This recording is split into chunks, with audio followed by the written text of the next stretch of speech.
Hey, Dimitri.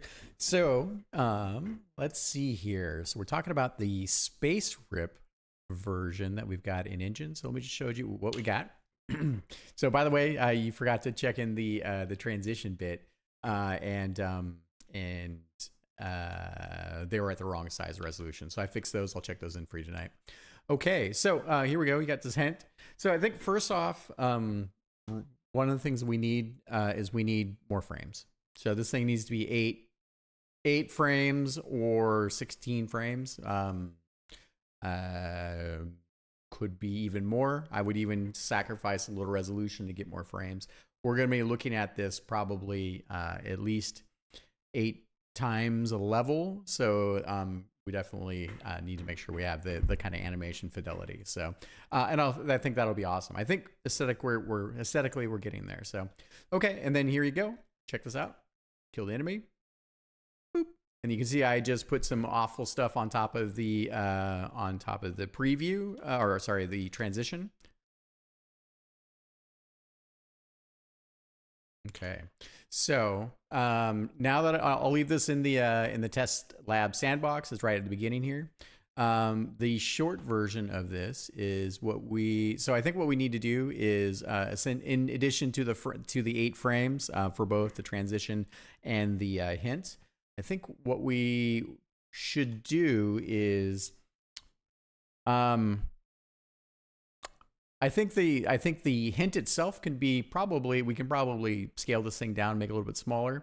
I don't know if we need to show as much of the. It's kind of nice having the space rip portal being shown there. So I think maybe if we just have more frames, it'll smooth itself out. So then for the transition piece, though, then what I'm envisioning is that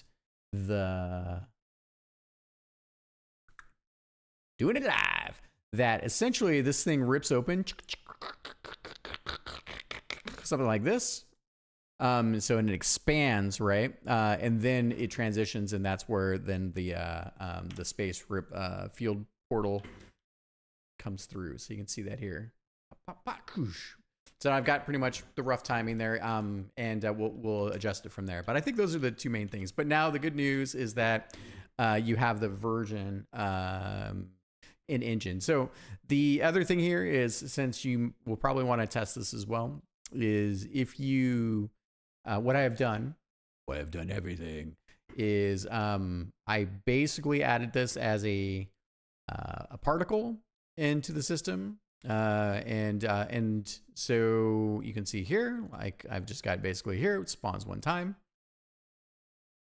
and then I added it as an explosion for when, because technically we're using fake enemies for killing the hint.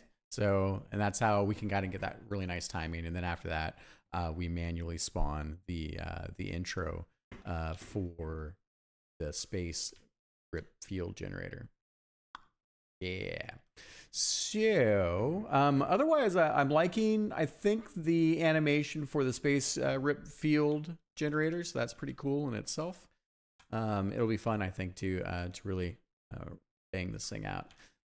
I got to adjust some collision and a few other things. But yeah, so I think the big thing here now that we've got the working model for the transition, that'll be probably the really important thing. Increase the frames for the hint itself.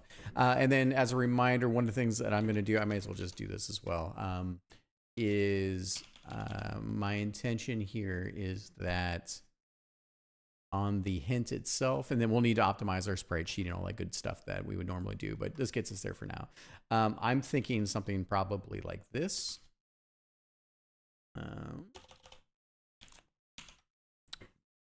It's about visibility, because